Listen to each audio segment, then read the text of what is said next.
कोयला का रेट तो बढ़ गया और फिर 2 तारीख से हम लोगों का कोयला का रेट फिर बढ़ने वाला है, तो हम लोग के साथ में दोहरी मार्ग लेना पड़ेगा कि 1 नंबर का रेट कम से कम 85-100 रुपया में बेचना है और 2 नंबर का रेट 7500 में बेचना है, अन्यथा हम लोग घाटे में जा रहे हैं। 10 किलोमीटर के अंदर पहुंचा के देंगे। मेरा तो भट्टा पर 20 लाख रुपया का नुकसान, 8 लाख से ज्यादा ईटा था जो अभी बिल्कुल गल गया। नमस्कार, आप देख रहे हैं लाइव सिटीज। मैं हूं आपके साथ मधु। मिडिल ईस्ट में चल रहे वॉर के वजह से हमारे देश में एलपीजी की जो समस्या आई है, भले ही सरकार और प्रशासन उसको नकार रही हो, पर अगर हम जमीनी स्तर की सच्चाई देखें तो लोगों में इसको लेकर काफ़ी आक्रोश है। और हम गैस एजेंसी के बाहर देख सकते हैं कि लंबी लंबी लाइनें लगी रहती है, लोग घंटों घंटों लाइन में खड़े रहते हैं। ऐसे में एलपीजी गैस सिलेंडर की कमी होने के वजह से कोयले के दाम भी बढ़ चुके हैं।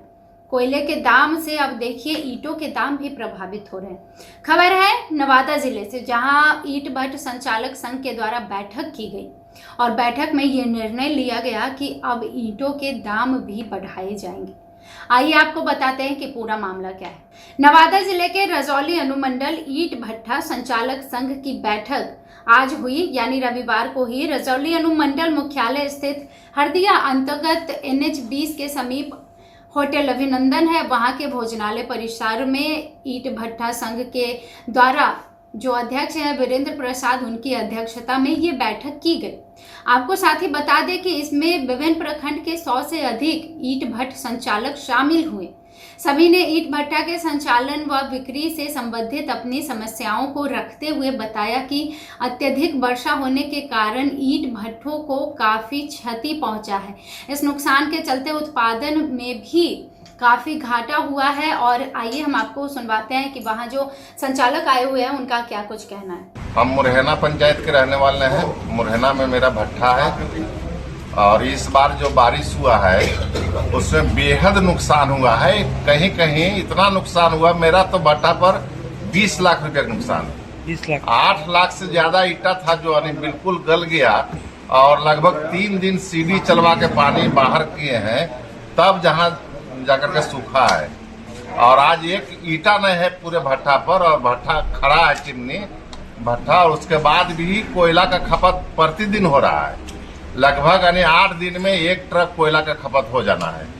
तो ये सब नुकसान को देखते हुए सारे अध्यक्ष महोदय के निर्णय पर हम लोग यहाँ रजौली में कौन ये होटल है, अभिनंदन होटल में बैठे और इस पर विचार विमर्श करते हुए यह निर्णय लिया गया है कि 1 किलोमीटर से लेकर 10 किलोमीटर तक आज 85-100 रुपये 1 नंबर ईटा पहुंचाना है और 2 नंबर इसी प्रकार 7500 पहुंचाना है और 3 नंबर 6500।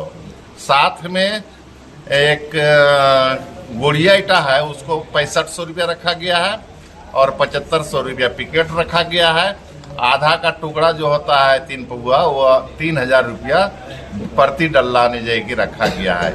यह सब भाई लोग जितने भी पहुंचे हैं, यह अगर सब सख्ती से अगर इसको पालन करके दिखाते हैं तो आगे कुछ दाल रोटी चलने का आशा रहेगा, और नहीं तो सब कर्जा में डूबेंगे, हर हाल में डूबेंगे। आज ईटर संघ का बैठक हुआ है, इसमें क्या निर्णय लिया गया भैया? इसमें निर्णय इसलिए लिया गया ना कि अकस्मात पानी पड़ गया हम लोग के हर भट्टा पे 3 लाख 4 लाख का डैमेज हो गया और उसका जितना नुकसान हो गया, मेरा 20 लाख हुआ है। किन्हीं का देखिए 20 लाख बहुत बता रहे हैं कि पका नहीं पाए थे, बोया नहीं कर पाए थे। मेरा डैमेज हुआ है। तो इस डैमेज को देखते हुए हम लोग रेट कम में बेच रहे थे। कोयला का भी रेट बढ़ गया है, फिर 1 तारीख को 200 रुपया टन बढ़ने वाला है।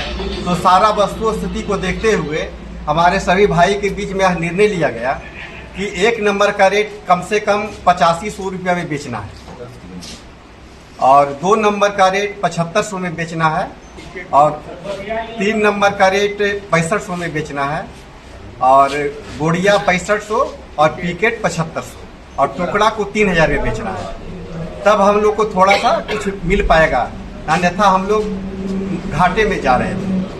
अच्छा, आज बैठक में रेट का निर्णय लिया गया, और क्या चीज़ का निर्णय दिया गया है? परिवहन वगैरह सब उसमें क्या, उसमें रेट में लगा हुआ मिलेगा कि अलग से देना पड़ेगा?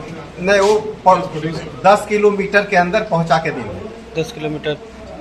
क्या नाम हुआ भैया, कहाँ कहाँ का जो लोग यहाँ पर मौजूद हुए थे? आज पूरे रजौली अनुमंडल के लोग पहुंचे हुए हैं, सभी भट्ठा मालिक, हम लोग 30-35 को भट्ठा है, सभी लोग पहुंचे हुए हैं। आज हम लोग रजौली भट्ठा संघ के अध्यक्ष श्री वीरेंद्र जी के नेतृत्व में भट्ठा संघ का बैठक रखा गया, जिसमें वर्तमान समय में जो हम लोगों के साथ ईश्वरीय प्रकोप कही, उसके द्वारा हम लोगों को जितना बड़ा क्षति हुआ वो तो पूरा नहीं होगा, लेकिन फिर भी हम लोग कुछ क्षति को पूरा करने के लिए एक आम बैठक रखे हैं, जिसमें सर्वसम्मति से ईंटें का रेट निर्धारित किया गया है, जो कि हमारे बड़े गार्जियन सुरेश भैया के द्वारा तो बता दिया गया है कि प्रथम श्रेणी का जो ईंट है वो 8500 रुपये रहेगा, द्वितीय श्रेणी 7500, टिकट 7500, गोलियाँ 6500, 3 नंबर 6500 और आधा टुकड़ा जो है सो 3000। अगर ये रेट रह गया वर्तमान समय में तो हम लोगों को मेकअप कर जाएगा। बचने का तो सवाल नहीं कि 2026 में हम लोग कोई भी भट्ठा मालिक भट्ठा से कुछ कमा सकता है, लेकिन अगर ये रेट में भट्ठा मालिक कोई भी कम बेच पावेंगे तो सोचिए कि बहुत बड़ा नुकसान अभी तक तो हो चुका है, जितना भारी पानी से और भगवान के मार से आज गैस वगैरह या जलावा वगैरह लेबर लोग को हम लोगों को उस सब भी देना पड़ रहा था, आज वो सब नहीं मिल रहा है। किसी प्रकार से हम लोगों को लेबर के लिए बहुत कठिन से लकड़ी जलावन, कोई गोईठा, कोई कुछ मिला करके उसको भी देने के लिए भी हम लोग सक्षम नहीं है। उसका भोजन और खुराकी भी हम लोगों को इस रेट में नहीं मिल पा रहा है। इसके आगे हम लोग क्या कर सकते हैं? बाकी तो गैस की किल्लत के लिए तो कोयला का भी रेट बढ़ा होगा। बहुत काफी कोयला का रेट तो बढ़ गया और फिर 2 तारीख से हम लोगों का कोयला का रेट फिर बढ़ने वाला है, तो हम लोग के साथ में दोहरी मार झेलना पड़ेगा। इसके लिए हम लोगों को एक मुश्त होकर अगर जो आम जनता है जिनको ईंटा जरूरत है, अगर हम लोगों के साथ में सहयोग करेंगे तो सोचिए भट्ठा मालिक को उनके द्वारा भी हम लोगों को कुछ मदद मिल जाएगा। हम आम पब्लिक से, जनता से यही कहना चाहेंगे कि ईंटा मालिक के साथ आप लोग भी सहयोग करके जो रेट है उसी रेट में ही खरीदने का कृपा करें। तो आपने बैठक में आए हुए ईंट भट्ठा संचालक को सुना, उन्होंने अपनी परेशानियां बताई है और इसके वजह से ईंटों के दाम भी बढ़ाए जा रहे हैं, ये भी बताया। साथ ही आपको बता दें कि जिलाध्यक्ष ने बताया कि प्रथम श्रेणी की ईंट अब 8,500 रुपये प्रति हजार के हिसाब से मिलेंगे, जो द्वितीय श्रेणी के ईंट हैं वो 7,500 प्रति हजार के रुपए से मिलेंगे, और वही जो तृतीय श्रेणी के ईंट है वो 6,500 रुपये प्रति हजार के हिसाब से मिलेंगे। तो ऐसे में ईंटों के दाम बढ़ाए गए हैं, अब लोगों को आगे चलकर इससे भी परेशानी हो सकती है। साथ ही आपको बता दें कि उच्च न्यायालय द्वारा जारी किए गए आदेशों पर भी विस्तृत से चर्चा की गई है, जिसमें यह निर्णय लिया गया कि सभी भट्ठा मालिक कानून व पालन करते हुए मिट्टी की व्यवस्था सुनिश्चित करेंगे। बैठक में रजौली, श्रीदल्ला, अकबरपुर तमाम जो ईंट भट्ठा है यहाँ पर उनके संचालक आए हुए थे। तो तमाम बातें हमने आप तक पहुंचाई है और भी खबरें आप तक जरूर पहुंचाते रहेंगे। फिलहाल के लिए इतना ही, और भी खबरों के लिए जुड़े रहिए हमारे साथ। वीडियो देखने के लिए आपका धन्यवाद।